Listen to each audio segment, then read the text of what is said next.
Unfolding English, Mastering Verbs, Gerunds, and Infinitives. Hello, language enthusiasts! Today, we are going to dive deep into an exciting area of English grammar. Verbs followed by gerunds or infinitives. But we won't stop there. We'll specifically focus on the interesting cases where the meaning stays the same, whether we use a gerund or infinitive. Buckle up for a grammar adventure. Before we delve into our main topic, let's do a quick recap. A gerund is a verb in its ing form that functions as a noun. For example, in the sentence, I love swimming, swimming is a gerund. An infinitive is the base form of a verb with to in front of it, like to run, to eat. For instance, in the sentence, I want to swim is an infinitive.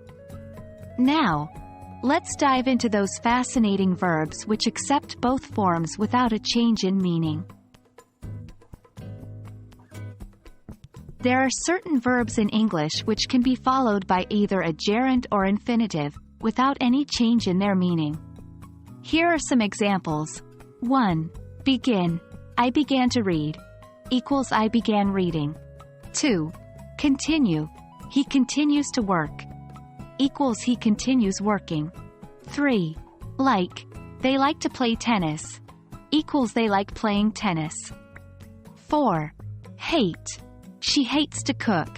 Equals she hates cooking. 5. Prefer. We prefer to stay home. Equals we prefer staying home. Remember, the key point here is that both forms of these verbs have the same meaning. Let's practice a bit to solidify this concept. Try to form sentences using both gerunds and infinitives with these verbs. Start. Love. Can't stand. Begin. Continue. And that wraps up our exploration for today.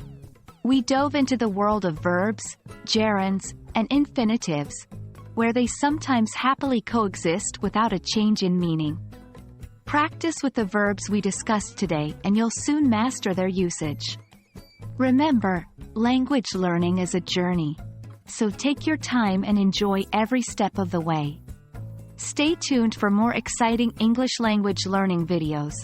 Until next time, keep practicing and happy learning.